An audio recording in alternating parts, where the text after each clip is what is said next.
Destroy Iran's nuclear capabilities or destroy Iran's regime? What's Israel's real objective as its latest conflict escalates? Netanyahu says he's changing the face of the Middle East. But could his plan backfire and galvanize Iran and the region against Israel? It's up for debate here on Counterpoints with me, Melinda Nucifora.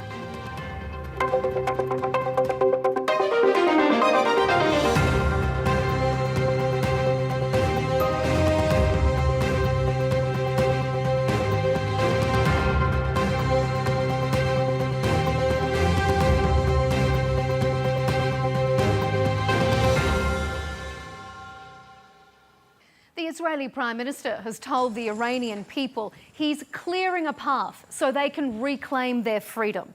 It's well beyond the operational objectives he relied on to justify Friday's strikes. Here he is in two separate interviews. We are changing the face of the Middle East, and this can lead to far-reaching changes even within Iran itself. But U.S. officials tell us that the president flatly rejected a plan, an opportunity that the Israelis had to take out the supreme leader. Do you understand his concern? My understanding is his concern is that this would escalate the conflict beyond where it is already.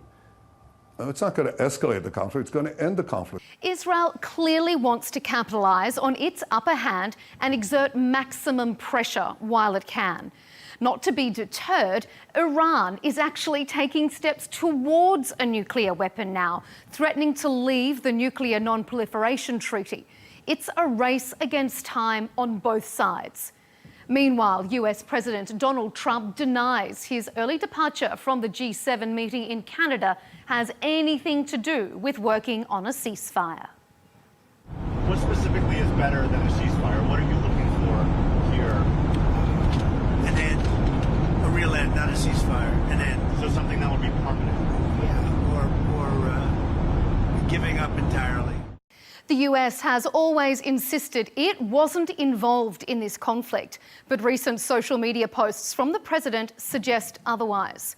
On this episode of Counterpoints, we'll ask our panel if the US is on the brink of active involvement. Is regime change in Iran the real objective for this conflict? And could it backfire on Israel and push Iran closer to developing a nuclear weapon? Stay with us. To discuss the growing escalation between Iran and Israel and the prospect of US involvement, I'm joined by Scott Horton, an American international affairs expert, author and host of The Scott Horton Show. Dan Feferman also joins us, chairman of Shakara and former IDF intelligence officer who specialises in Middle East affairs. And rounding out our panel, Negar Mortazavi, editor and host of Iran podcast and the senior fellow at the Centre for International Policy. Thank you to our panel for joining us here on Counterpoints. On social media, we have seen the US president say, "We have control of the skies over Iran." I emphasise he wrote "we." And he went on to post that US won't take out Iran's supreme leader yet, and called for the country's unconditional surrender. This all comes as the US moves more military assets in the region. Some military analysts see this as preparations necessary to execute a bunker buster strike on Iran's nuclear facility hidden deep underground. So Scott, let me start with you. Does it now sound like, even though the US has been distancing itself from Israel's operation, is the US preparing to bomb Iran?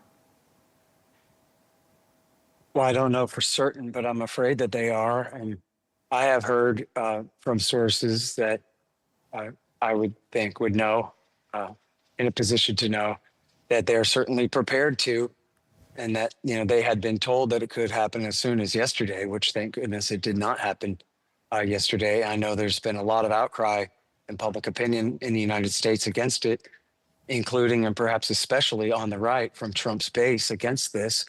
And I hope that he's hearing that and at least considering his options more carefully. But I think it's right that the Israelis have total air dominance over at least much of the country. I don't know exactly how much of it. And I'm sorry because I have been traveling and I'm a bit out of touch on the very latest reports. But I don't believe, from what I've heard, that Israel has even attempted yet or succeeded in completely destroying the underground facilities at Natanz and Fordo where the centrifuges are. And so there's the possibility, I'm not a military expert, but it seems possible that they need American heavy bombers to bring in big enough bombs to accomplish that mission. And so it could be that the Israelis have, to some degree, cleared the way for that at this point. Dan, we're hearing those words from President Trump. We have control of the airspace. We aren't going to take out the supreme leader yet. Is this Israel's conflict, or is this the US's war? This is a conflict that, unfortunately, Israel was burdened in dealing with for the entire free world. And when I say free world, I mean many parts of the Middle East who have been under Iranian terror and subjugation since 1979. President Trump, of course, campaigned on a platform of ending U.S. involvement in foreign wars, limiting U.S. participation, and rightfully so after America went into Afghanistan. Very correctly so, but it didn't go well. It was poorly managed, poorly planned, and in the end, America left, and the Taliban came back in office. And of course, the Iraq War in 2003. The reasons for it are under dispute to this day, whether it was smart or not. Certainly, the execution of it didn't go well. Iraq is not a democracy today. So I get it that Americans are burned by the concept of regime change and bringing democracy to the world, and I do sympathize with that idea that Americans don't need to be playing regime kingmaker or matchmaker in the world. That said, nobody's talking about right now, at least, a regime change. Israel is certainly not talking about regime change. And if Israeli leaders are entertaining any kinds of those thoughts, I would caution them against it. That said, Iran has been very declaredly so the greatest enemy of Israel, of the West. It literally chants death to Israel, death to America as it parades them on intercontinental ballistic missiles through its streets. It has threatened in word and in practice. It backs virtually all of the proxies that attacked Israel on October 7th, since October 7th, and for the past 30 years. And so Israel is really fighting this war, first and foremost, for its own safety and security, but really for the stability, safety, and security of the region and of the free world. And there's a reason why virtually all of the region's powers are not rushing to condemn Israel in this, because almost every country now in the Middle East and most of the G7 and the European and Western powers are very happy to see a degraded Iran as far as its nuclear and ballistic missile program. And I don't think anybody would shed a tear to see this regime gone. Negar, what's your assessment? Well, I don't know what the strategy and the end goal here is exactly, because if the problem is with Iran's nuclear program, that issue was being resolved at the negotiating table with the United States. And U.S. intelligence just yesterday in a reporting reiterated that the program remains civilian. And yes, the Iranians had expanded the program, but that it wasn't weaponized, and they didn't seem to have any plans to weaponize the program. So if that's the issue, that was being done through diplomacy. In fact, there was a round of talks scheduled on Sunday in Oman, which now is called off thanks to the Israeli attack that started 2 days before. And it seems like actually diplomacy was one of the main targets, because the Israeli Prime Minister Benjamin Netanyahu actually has been on the record, it's no secret, on and off the record, has been trying to sabotage any form of diplomacy between Tehran and Washington, any form of normalization, the removing of pressure, of sanctions, of this isolation that one political camp, at least in Iran, has been pushing for 2 decades. Netanyahu tried to sabotage diplomacy under President Obama. He tried to sabotage it, even though it wasn't going anywhere, under President Biden. He tried to pressure the U.S. for the past 2 decades to go to war with Iran. Since the invasion, the U.S. invasion of Iraq, Netanyahu has been calling for a war in Iran on its nuclear sites, etc. So this seems to be, it's been out in the open. He wants a war with Iran. He doesn't want diplomacy normalization. And I don't think the nuclear program is really the problem. The other thing I want to add here is the experience of these regime change wars for the Americans. The reason poll after poll has shown in the US that there's no appetite for another big war in the Middle East is because of the failures that's in front of everyone's eye. $1 trillion wars, Afghanistan and Iraq. After 20 years, the US had to give the keys back to the Taliban and return. In Iraq, US interference, invasion brought more instability, more chaos to the entire region and not just Iraq. Beyond that, I mean, look at the birth of ISIS, the more instability that has been spread across the region. And then finally, the Iranian people, the Iranian people, a lot of them, as we've seen in protests, are not very happy, big fans of this regime. But at the same time, bombs falling from the sky on their homes, hospitals, ambulances, a TV station that's having a live air show, gas stations, all of these civilian infrastructures being bombed. This is not something nobody wants their family to be bombed when they're sleeping at night. So people are essentially being clear-eyed about what is happening to them, even though they may not be fans of the regime, and they may, in fact, not care so much about the attacks on the nuclear sites. But it's way beyond that, just nuclear, political, military targets, and the civilians are essentially paying the price for this too. Dan, I just want to... jump in, Scott.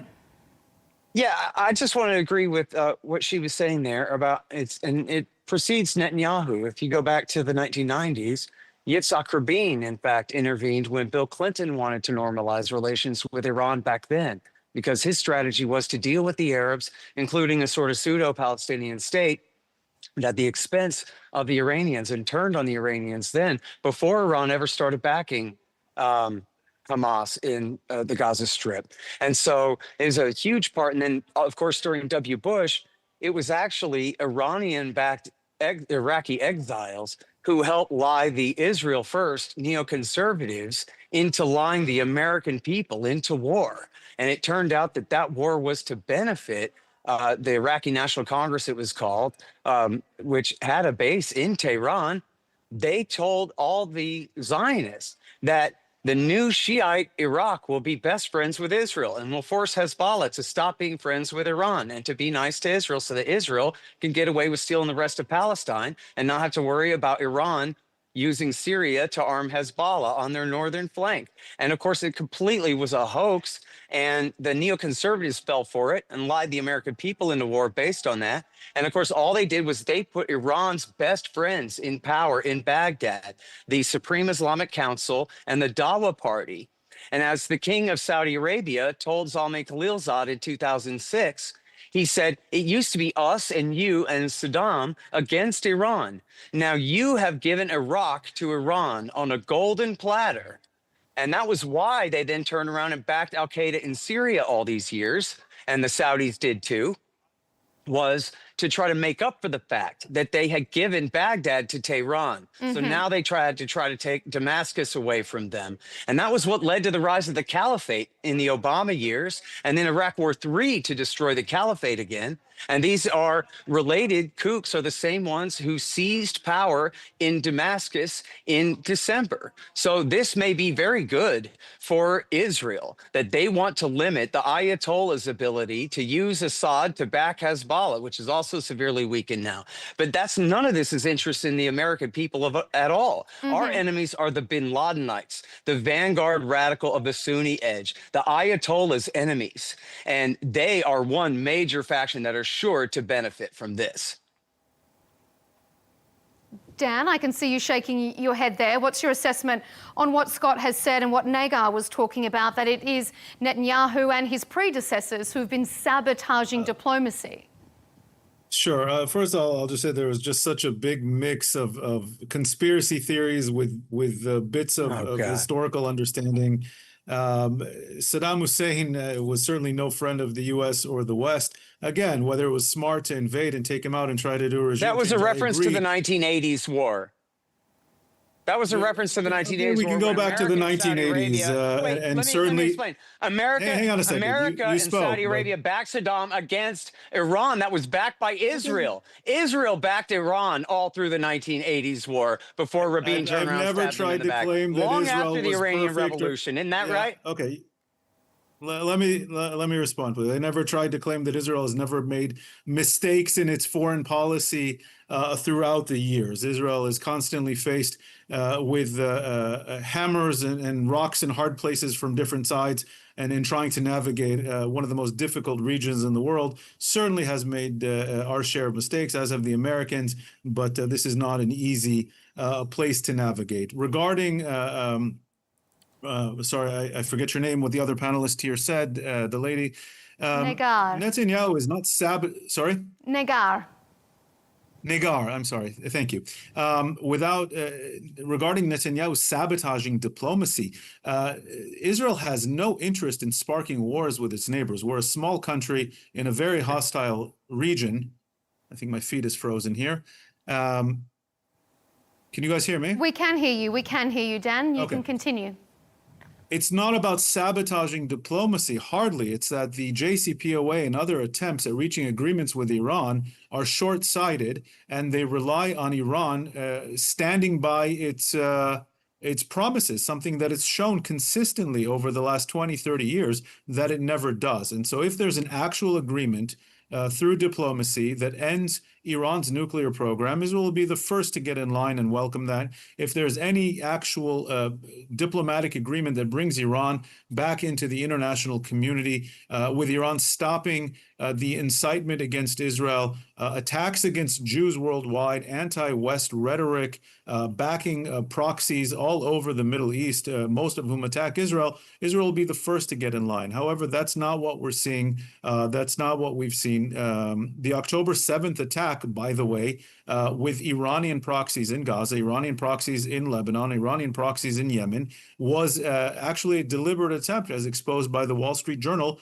to stop the upcoming Saudi normalization and put an end to the Abraham Accords. So if we want to talk about sabotage, it's usually in one direction and not the other. Iran has said it is an existential threat to Israel. We in Israel have learned to take seriously threats to our existence. We're too small of a country and too traumatized from our history to sit back and let it attack. We're not like those in the West whose enemies are thousands of miles and oceans away. And so when regimes pay and arm and train their proxies at us, when they hold parades with ballistic missiles that say death to Israel, death to America, and when they literally call us a cancer and say they're going to commit another Holocaust while denying the Holocaust on a regular basis on public television, we take those threats seriously. Negar, what do you make of that? Is Iran not upholding its commitments? Has it been using its proxies to wage war on Israel? So is this not then justified? Well, first of all, unlike Dan, who seems to be speaking on behalf of his government, maybe I'm not here to speak on behalf of any government, and I certainly don't agree with every policy that Iran is launching. I'm a critic of Iran's anti-Israel sentiment. I'm a critic of Iran's anti-West, anti-US sentiment. I think the cost of that to the Iranian civilians, to the population, to the country has been immense. The isolation, years of economic sanctions, and their insistence on sort of this aggressive foreign policy, regional policy in the region has had more costs than return. So I'm a critic of that. Let me just make that clear. But at the same time, I think Dan, in a way, he agreed with me. So what he reiterated is that the Israelis didn't like the deal that was made by the US under President Obama, and then now as President Trump was engaging, and that's why they went for the sabotage. So he explained the reason why they try to sabotage diplomacy, but nevertheless they do. And this is the goal that Prime Minister Netanyahu has achieved. He hasn't bombed Iran's nuclear program to destruction, because nuclear experts say that's actually not even a possibility. First of all, you can't bomb all of these underground sort of sites in every location of the country, regardless of also its health, environmental danger that now experts are warning, the toxic material, the radiation, that's not just a threat to Iranians, but also people beyond, which the Israelis seem to have total disregard for. He hasn't achieved that, Benjamin Netanyahu. He's attacked or targeted or at least killed civilians. The casualties high on the Iranian side, over 200 killed, 1,500 injured. I'm also very sorry for the civilian side on the Israeli civilian loss on the Israeli side. I think the October 7th attack against civilians was a horrific attack, and I've condemned it. I'm ready to condemn it again. But again, what is the end goal here? Is this a regime change war? Is this trying to destroy the nuclear program through bombing?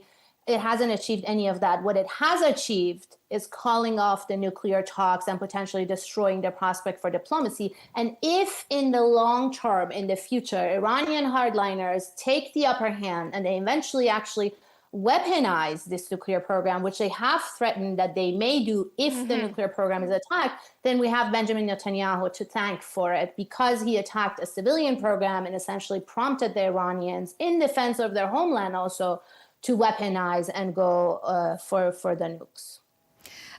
That's exactly right. And the Israeli here is saying, essentially conflating them having a nuclear program at all. He said, oh, Israel would love a diplomatic deal where Iran gives up their entire nuclear program. Just completely conflating it with a nuclear weapons program, which they do not have. They mastered the fuel cycle at the end of 2005 and have been enriching uranium and have proven essentially that they could enrich up to weapons grade for 20 years now.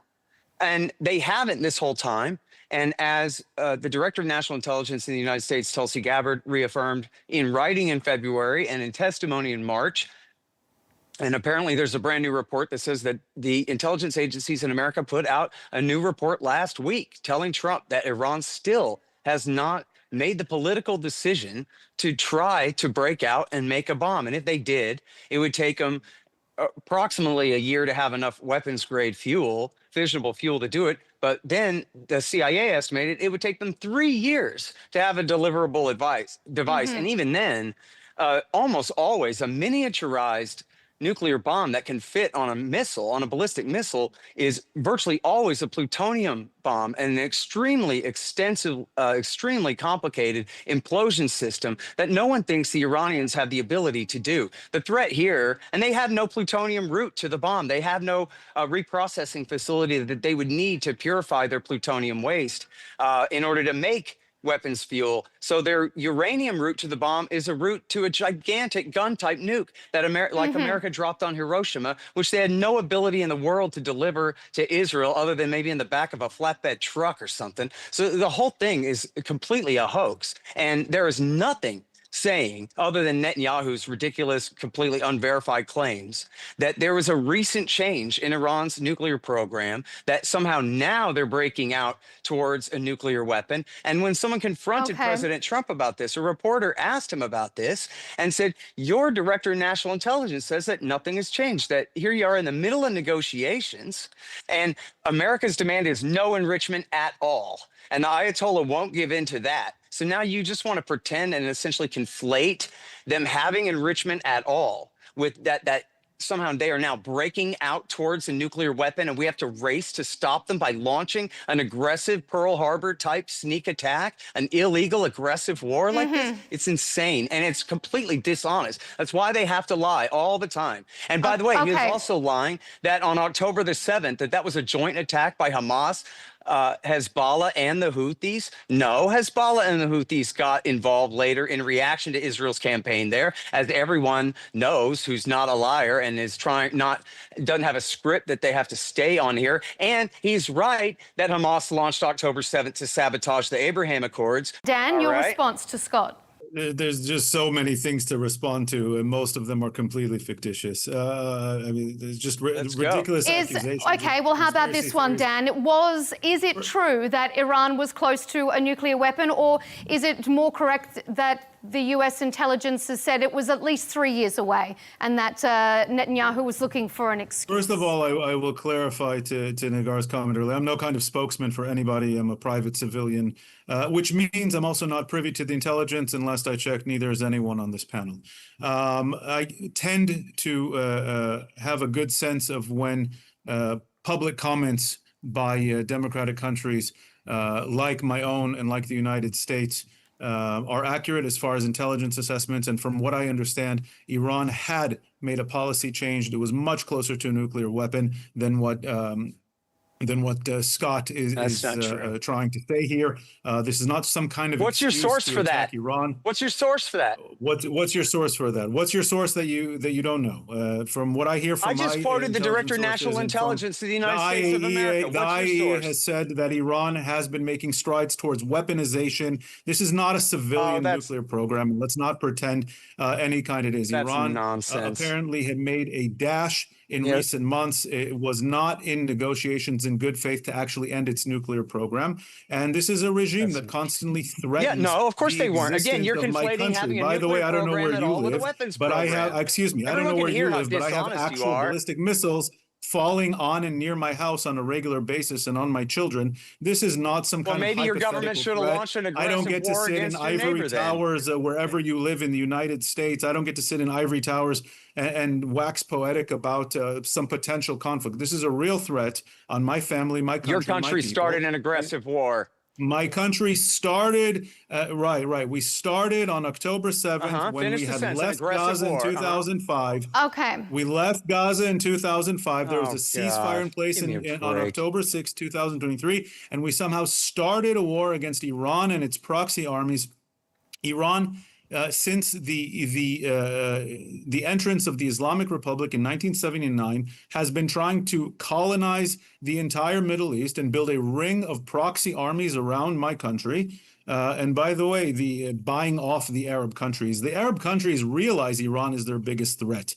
They realize Iran and radical Islam is their biggest threat. That's why Muslim Brotherhood is outlawed. That's why they are very happy to make this agreement with Israel and with the United States, because they realize Iran is the real threat to their own stability and security, and not Israel. And they want to be in alliance with Israel because they realize Israel is a force for stability in this region. And Israel is the country that will actually stand up to Iranian aggression, and they can't do it themselves. And so that's not true. It's nice Okay, using, Scott, I'm just going to have to interrupt you there because I need to keep us on track because we're going to run out of time. They have agency of their own. I'm going to move us on just to ensure that we don't run out of time and we hit all of our topics that we need to cover. So bear with me. I just want to move on to our next segment. Israel justified its preemptive strikes by claiming that Tehran was on the brink of building nuclear weapons, as we've just been discussing there, taking out military targets and parts of Iran's nuclear program. But since then, the operation appears to have broadened. We've got suggestions from Prime Minister Netanyahu on US television that killing Iran's supreme leader wouldn't escalate the conflict but would effectively end this conflict. So, Negar, let me ask you, was regime change always the goal here, to your mind? Was Israel using the premise of nuclear weapons as an excuse to force regime change in Iran? Let me first explain a term here that the Israelis are using, and it has legal, international connotations, and that's the word preemptive strike. Preemptive strike in legal terms means when an enemy is about to imminently attack you, and you figure it out, and you go for the attack first to prevent that imminent attack. It's self-explanatory. Preemptive strike. And Israel is yet to produce evidence for that preemptive strike, essentially the imminent threat that was there. And in fact, US intelligence just contradicted that again, saying that Iran was not weaponizing its program. And as you also said, it's 3 years away to even getting close to that. So there's no imminent threat here, and these are not preemptive strikes. This is a war that Israel started by attacking Iran 2 days before the next round of nuclear negotiations with Washington. As far as regime change, again, I want to go back to Benjamin Netanyahu's own public and private commentary in the past 2 decades. He has been on the record in US Congress, all over. It's no secret that he wants an attack on Iran, an end to the Iranian regime. It's something we also hear echoing in Dan's commentary. And by the way, I've yet to hear any criticism of the Israeli policy from Dan. I haven't, but I'm sorry that you and your family are in harm's way. My own loved ones are in harm's way. I was up all night trying to help my family navigate how to evacuate Tehran after the U.S. president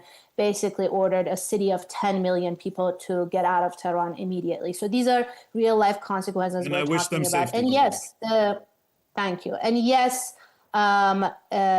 we see that regime change seems to be very much embedded in the commentary, the public commentary of Israeli officials. In fact, you see a sense of sort of hope or even encouragement by the Israelis, sort of encouraging Iranians to now take matters into their own hands and essentially bring down the regime. And this is while people have bombs flying in the sky onto their house, car bombs going off, et cetera, et cetera. And so, yes, I think regime change is one goal. I don't think Israel can do a regime change with just sporadic aerial strikes. They haven't been able to destroy the nuclear program. Experts say they're not going to be able to. And without the U.S. getting pulled into this or even supporting Israel, Israel can't fight Iran long term alone. And so that seems to be the main goal, to somehow manufacture a point of no return for the U.S. to get pulled in eventually into the next big, endless regime change war in the Middle East. Okay. Dan, was a regime change always the plan?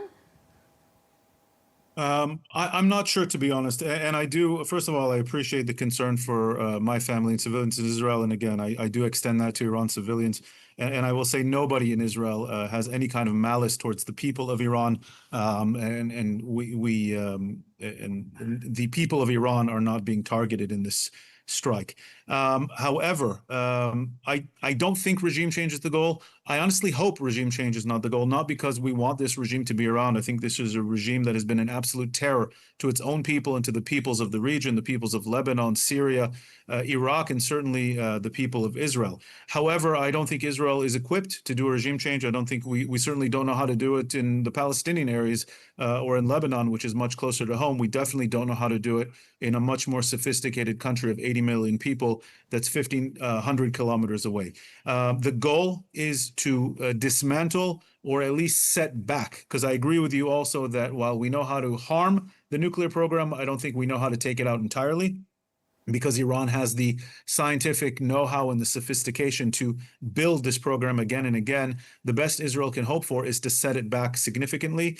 I would agree with you that it might be foolish to bomb and hope that a regime change takes place.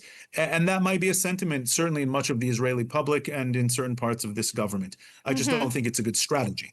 So I'll agree with you on that part. I think the most important thing is the Israeli leaders sensed, and from their perspective and from their intelligence assessments, that Iran was dangerously close to a nuclear weapon, that there were indications that it might try to hand off some kind of strategic weapon to their proxy armies, especially the Houthis, who also have ballistic missiles that they've been firing nonstop at Israel.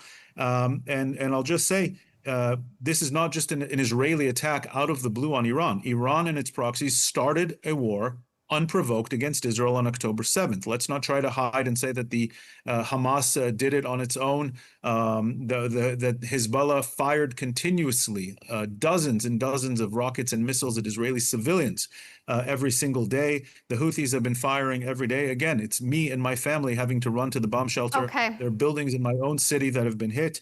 I think what Israel should be going for, and what President Trump seems to be saying in his strategic communications, is that there needs to be a surrender by this regime to give up its nuclear weapons program and ambitions. And then if the people of Iran want a regime change, that's up to them. That's not something Israel can impose. Okay. Scott, should the Iranian regime surrender? Have they been effectively weakened to the point of no return? Well, no, America should stop its involvement in all of this immediately. I also don't know whether the goal ultimately is regime change or not, but it goes to the question of the latent nuclear deterrent. The whole point was, for now, we only have a civilian nuclear program. Don't make us weaponize it. If you bomb us, we'll weaponize it. Well, now we've bombed them. And that could have been the basis for the deal, was that sort of permanent standoff. Now we've bombed them. By the logic of government programs, it only makes sense to keep going and get regime change, because if you leave the regime in power, now they're going to repeal the old fatwa, or certainly they're more likely to go ahead and pursue a nuke now, especially if they kill the Ayatollah, replace him with somebody younger and angrier, which is usually how those things go.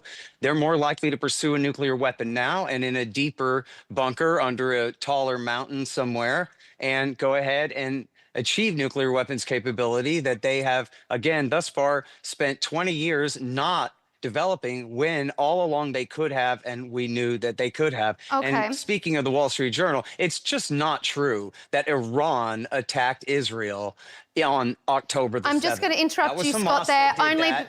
Okay, but that's a lie, and so I had to refute it. It's just not true at all. And the Wall Street Journal show that Yes, U.S. intelligence doesn't say that that's true.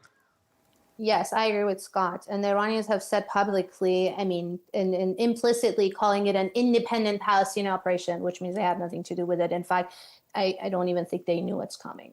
Negar, I'm glad you jumped in, because I want to ask you, Prime Minister Netanyahu is saying that he's clearing a path towards freedom for Iranian people. Is that something the Iranian people even want? Do they want leadership change? Well, this is your freedom invasion of Iraq, freedom invasion of Afghanistan, freedom bombing, nation building, democracy post-invasion. This is the same rhetoric. This is the regime change rhetoric. This is what I was talking about as far as Prime Minister Netanyahu, and taking his word at face value. He has basically done everything he has talked about and pushed for. As far as the Iranians, I want to be clear here. Of course, I don't speak on behalf of all Iranians. It's a big country, 80 million people, very diverse. You sometimes have disagreements within the same family. A big part of the population, I can say with confidence, is not happy with the regime. They're opposed, they criticize, they protest, they have economic, political, social grievances, and the government hasn't addressed that. That, however, doesn't mean you want bombs flying from the sky on your homes, on your family, on the road when you're trying to flee or evacuate, on ambulances, on hospitals. So Dan says the Israelis are not trying to target civilians. Then how come the toll is so high? There aren't so many civilians living next to the nuclear sites. Why is a television station being bombed while it's live? Why are ambulances burned? Why is the civilian toll over 200, 1,500 injured? And so I feel like the Iranians, even those who thought that they would be saved and freed from the regime with sort of a foreign intervention, are having a clear eye, because from the beginning of that night, there were about 80 civilians killed. From the beginning of the attack, the Israeli attack that night, residences were attacked. They were calling it homes of these commanders and political leaders. What about their neighbors? What about the families, women and children who were sleeping with these in these units? Entire apartment buildings that were leveled. So it's certainly not just the war on the regime or regime officials. And now I feel like even the part of the population which is opposed to the government and its policies is having a clear-eyed about how this sort of freedom bombing is going to impact them and their families. Okay, it brings me to our final segment, I suppose, because there could be a flip side to all of this. Israel may have actually accelerated Iran's desire for nuclear weapons. Although it maintains it has no plans to create weapons of mass destruction, the Iranian leadership is preparing a bill to pave the way for its departure from the Nuclear Non-Proliferation Treaty. So, Dan, let me ask you, could this all backflip on Israel and actually galvanize the Iranian people against Tel Aviv? Well, you essentially asked two questions here, right? One is could this backfire against Israel, against the United States, et cetera, that attacking the nuclear program, if the Iranians had not actually made a decision to go for full weaponization, will backfire and force them to make a break for that. And the other one is regarding the Iranian people, and whether they will galvanize against the regime. Look, I've been closely tracking and involved in researching this debate for a good 20 years, and that's always been the key debate between people who agree that Iran shouldn't have a nuclear weapon, and do you attack, do you not attack, because it'll coalesce the regime, it'll force it to make a decision. The understanding in Israel, the understanding in much of the analyst community globally, certainly in the West about this issue and in the Middle East, is that Iran actually did make a strategic decision that it is going for nuclear weapons as the ultimate insurance policy. The debate was whether it would actually use it or whether it would use it as in a North Korea style deterrence and insurance for its own regime survival. That is the debate. But I think it's clear that it has patiently and cautiously made its way towards a nuclear weapon, getting as close to it can over the years without actually crossing the nuclear threshold.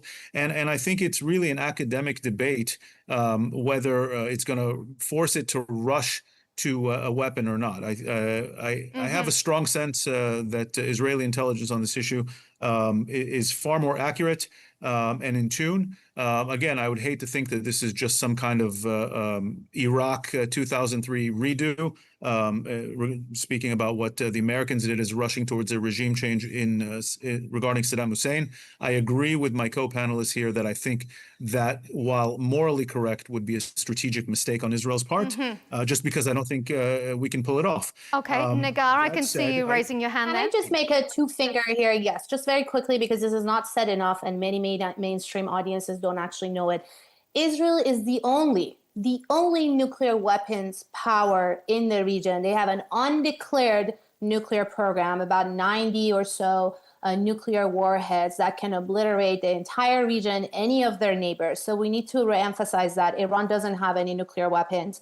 Israel is not a signatory to the NPT, the Non-Proliferation Treaty, which Iran is. And Iran has opened its program to international monitoring and investigation, the UN nuclear watchdog. That was actually one good result of the JCPOA nuclear deal made with President Obama, the most rigorous inspection and monitoring regime of any nuclear program.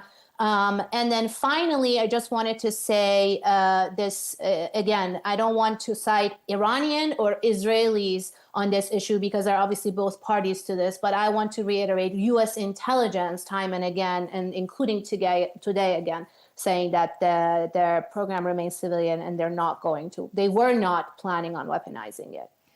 Scott, can you imagine this accelerating the desire in Iran for nuclear weapons, even if they didn't have it before? Yes, and I guess I'm sorry because I anticipated your question with my last answer, but I do think that that is a real danger here. And it's just not true that they were slowly and steadily working their way towards a bomb. Under the previous deal, they shipped out all of their enriched material to France. And then the French would turn it into fuel rods and ship it back so they could burn it in their reactors. And then, as I was saying, they don't have a facility for reprocessing plutonium waste. And so they had no plutonium route to the bomb, and the Russians under the deal would come and get their plutonium waste and take it out of the country for them.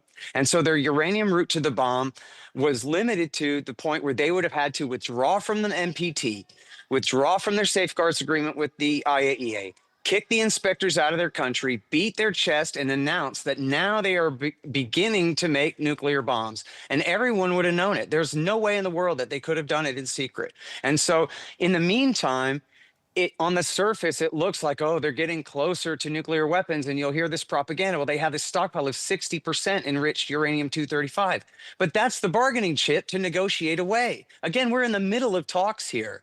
And again, they have to conflate the Ayatollah's insistence on the ability to enrich and conflate that with the ability to make a bomb or even progress toward a bomb, when in fact, the Ayatollah has already proven 10 years ago, this summer, 10 years ago, he had proven that he was willing to negotiate away any stockpile of enriched uranium, that all of it would go out to our European allies, America's closest allies since our revolution against the British, the French, and that they would be the ones to turn it into fuel rods, et cetera, et cetera. So in other words, the promise of the deal was, because again, they were already members of the NPT. They already had a safeguards agreement full of additional protocols and subsidiary arrangements. And the JCPOA 15, all it did was add more protocols and more arrangements, expand the inspections regime, and roll back their program. They poured concrete into their Iraq heavy water reactor, and they made this deal to severely restrict their amount of their enrichment. A bunch of their centrifuges at Natanz right now are inactive under the old deal that they're still abiding by. So it's just not true that they've made this breakout toward a nuclear weapons capability. Your audience should know that is a lie. Dan, a final response for you, and then we'll go to Negar, and then we'll be out of time. Yeah, it's not a lie. And if you believe everything that Iran has been saying in regards to how it abides by the NPT, then as the old saying goes, I have a bridge in Brooklyn to sell you. I didn't say anything about Iran believing has what they said consistently at all. lied. It shoved a number of Iran clauses is not into the source for my JCPOA. claims. Excuse The me, you just IAEA had and your the chance. CIA Let me finish and talking. the Let me finish DNI. talking. You had your chance. Give me a break. All you In can the do is obfuscate JCPOA because at you the have last no minute, truth you Iran can stand shoved in on. and pressured the Americans for a number of clauses that made the JCPOA next to a useless agreement. The fact that you had to have a month notice before inspecting any site, it wasn't anytime, anywhere as it was supposed to be. The fact that there were sunset clauses that didn't demand any kind of actual good behavior and actual substantive changes on the part of the regime. And in 10 years' time, they can go back to enriching.